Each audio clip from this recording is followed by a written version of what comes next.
Hi, this is John Rowell for the Rowell Report. Today is Wednesday, September 3rd, 2025, and we're covering a very interesting set of stories today regarding the Russian and Ukrainian casualties. First, we have the story of the news that came out from some Russian hackers that they verified that Ukraine lost 1.7 million soldiers. So the news outlet that I accessed here for this story, Euronews, is um, is a news outlet from France, from Lyon, France. So this is definitely a Western news outlet that's going to reflect Western narratives. And we can see immediately that there was no investigation that went in because immediately they put in Russian propagandists. So um, this sounds very much like Cold War talk, where it was the Soviet propagandists, or it could have been, if you were in the Soviet Union, they could have said NATO or UK propagandists, something like that. So anyway, we immediately see Euronews, so we know that it's a Western outlet, so they're only going to put out one narrative. Only one narrative is acceptable to them. And secondly, we see Russian propagandists, so we know right away that anything that disagrees with their narrative will immediately be squelched and chalked off as lies and propaganda. So then we see this claim that Ukraine has lost 1.7 million soldiers. We look at this video and it says Euro Verify. So this is another quote unquote fact checking service. I love the fact checking services whenever there is a media outlet which can only put out one narrative. So that is, it would be incredibly naive to believe anything that they put out is actually fact checked. So, anyway, we go further down this article, and um, several people mention that they believe that the hacking group accessed privileged information in the Ukrainian. Um, let's see now, what did they access? So, um, the general staff of the armed forces of Ukraine, some databases, apparently. So, we have the mention here of 1.7 million either killed or disappeared. So, let's take this killed and disappeared as two different categories. So, we have killed. Of course, that's pretty obvious. If someone was killed, there should be an obituary report, possibly something in social media. Um, but they're saying that there's actual evidence in a database. And then disappeared. Disappeared meaning AWOL, or they were blown up with a bomb, and they were no longer found, but they were on the front lines fighting, so they don't know what happened to them. So there could be several scenarios. So the 1.7 million is a total. Um, and if we go up here, um, it says has lost 1.7 million soldiers, inferring that these 1.7 million soldiers are dead. But actually, uh, having a group that has disappeared, that's something different. So that's AWOL. They could have been blown up by a bomb and nothing was left of them.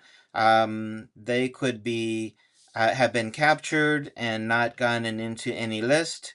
Um, and also, these could be the names of soldiers who were added to the Ukrainian roster to fill quotas, although they never signed up.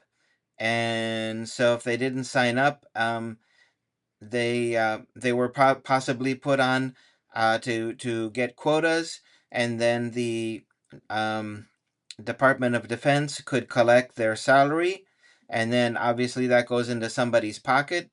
So the 1.7 million could be accurate for the number of killed and disappeared. How many killed and how many disappeared?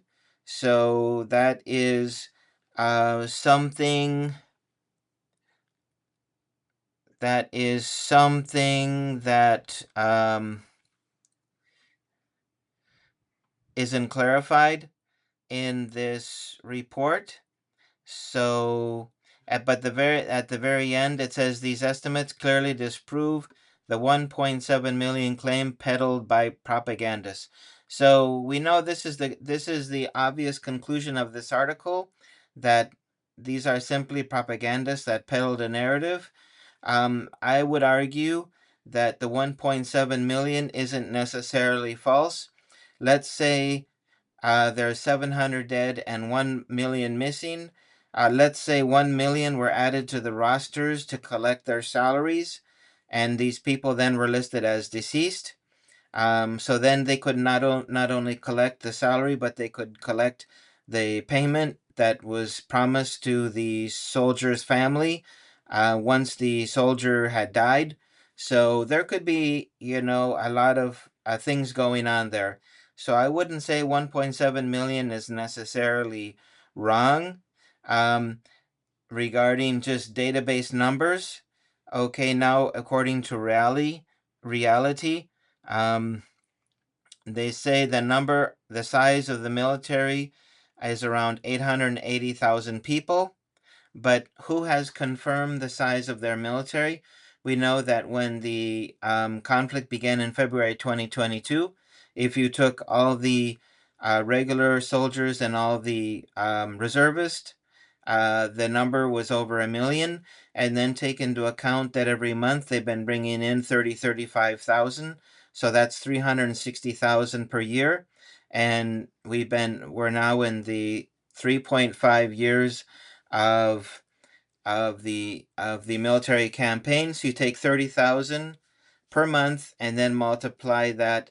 Um, so that would be 36 months and 42. So you take 30,000 by 42, we get a whole nother number. And so that 880,000 doesn't that supposedly in the Ukrainian army doesn't really say that this number is a lie. So anyway, we have this article here, which the whole goal of the article was basically say that this is just a propaganda number. We have U.S. military people who have contacts in Ukraine that say that they're estimating the numbers to be about 1.8 million. Okay, that's very difficult. Somebody supposedly went to the cemeteries and counted headstones. Um, how long would it take somebody to do that? It's um, hard to understand that somebody could do a study like that in the whole country. I suppose it's possible, but also if you got somebody going to a cemetery and they're counting headstones, there would probably be some Ukrainian FSB individual around, and I start asking why are they investigating in the cemetery. Anyway, let's go on with the story. So here is Wikipedia, and Wikipedia estimates that the Russian losses are over 1 million. So 250,000 killed, 800,000 wounded.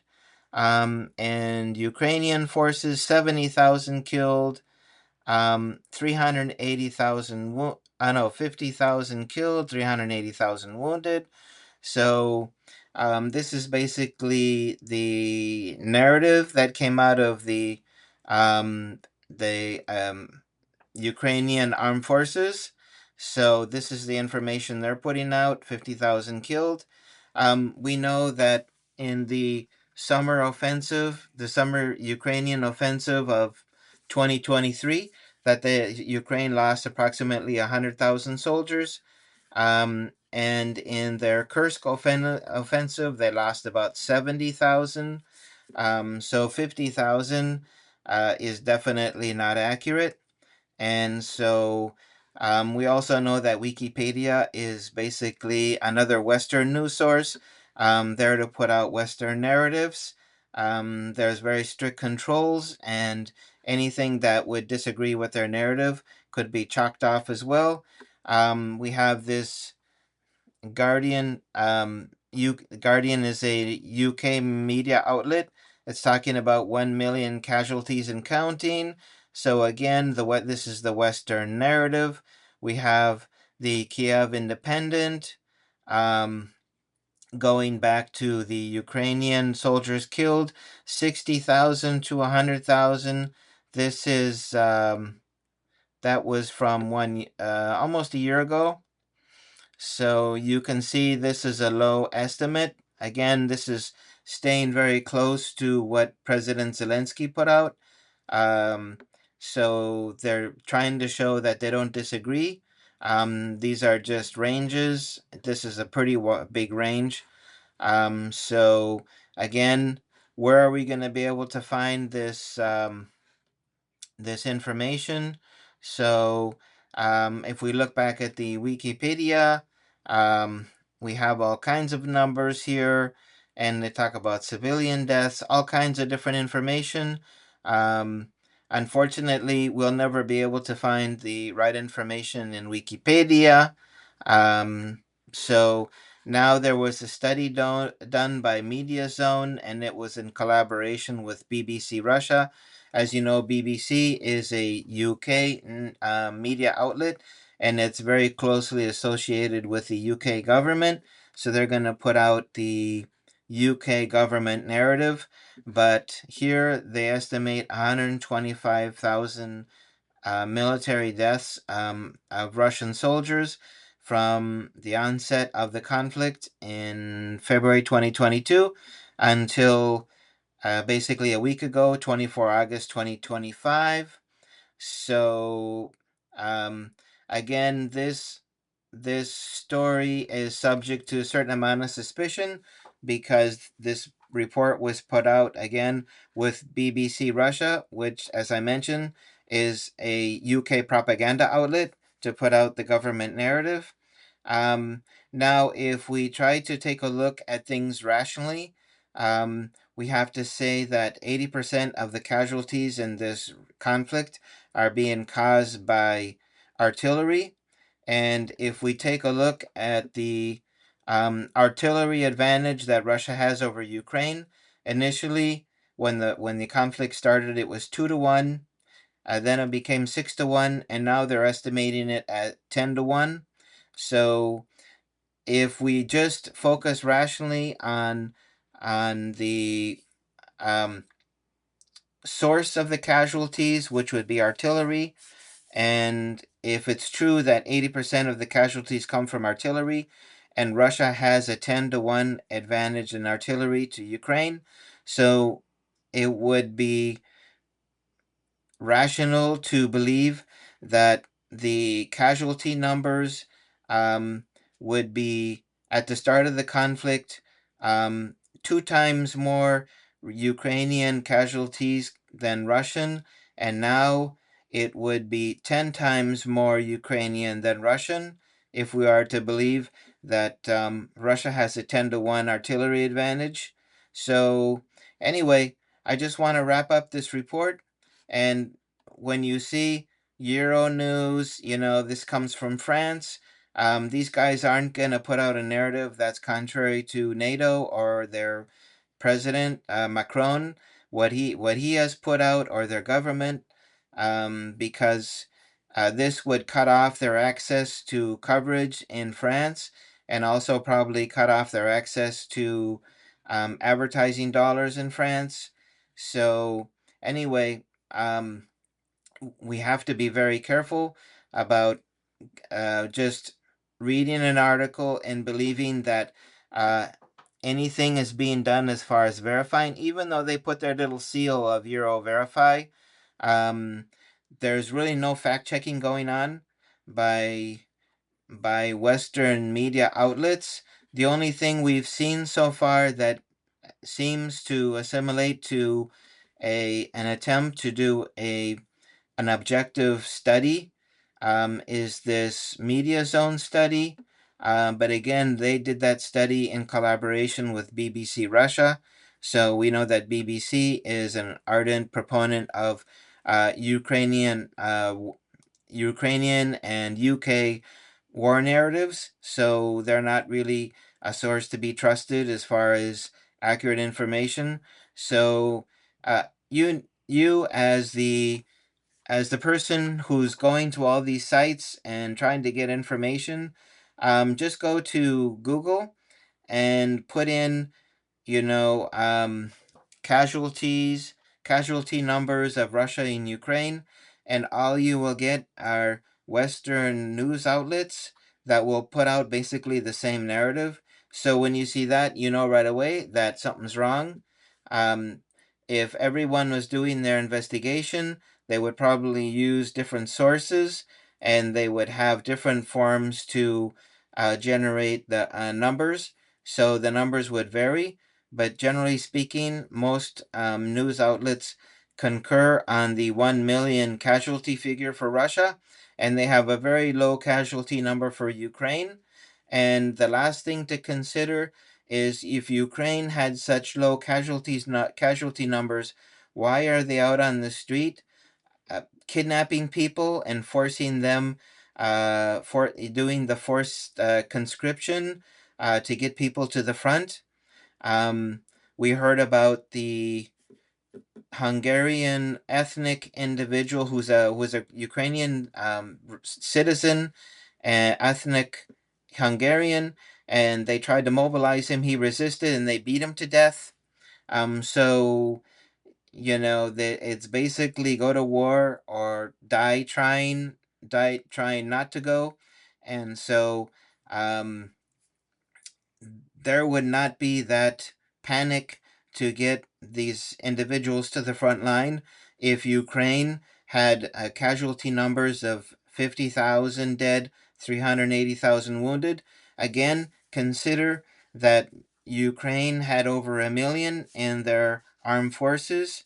If you consider their regular army and their volunteers, of course, when the conflict started, some Ukrainian military defected to the Russian side, but considering that if there were 750,000 Ukrainian soldiers at the start of this conflict, and Ukraine was recruiting about 35,000 per month for 42 months. Do the math, figure it out, and then they're telling you that they really haven't had any soldiers who have been killed, very few. Um, and so, you can believe whatever narrative you want to believe, but just doing the simple math, you start to figure out that these narratives that they're putting out about the low casualty numbers for Ukraine, the high casualty numbers for Russia, is an attempt to deceive you and to convince you that Ukraine is winning, Russia is losing. All we have to do is stick with this conflict another 6 months, another year, and Ukraine will win and Russia will collapse. So this is the whole purpose of these narratives. And so if we believe that is true, then we're going to continue funding this war. So it's all about money. So understand what are the motives behind these low casualty numbers for Ukraine, the high casualty numbers for Russia. And I'm not saying that they don't have high casualty numbers, but this Media Zona study that shows 125,000 confirmed military deaths. This is done in collaboration with BBC Russia, which isn't there um, to double check their math, to make sure that they get the numbers right. They want to make sure that the numbers are high as possible. So it's very possible that these numbers are even lower than 125,000 and much lower than a million, which they're putting out. So, anyway, um, you're welcome to investigate and come up with your own conclusion. But I think every person, if you really want to find the truth, it's going to be very hard to find that in Western media outlets because they all have the same goal of putting out a Western narrative. Otherwise, they feel they'll be blackballed by Google, by Facebook, by any number of media outlets, or just put forward as Russian stooges or Russian propagandists. So anyway, consider all that when you come to a conclusion about the number of deaths. So anyway, that's my report for today, and thank you for joining me. I hope you have a wonderful day, and we'll be looking for more information to try to confirm these numbers. Take care. Bye bye.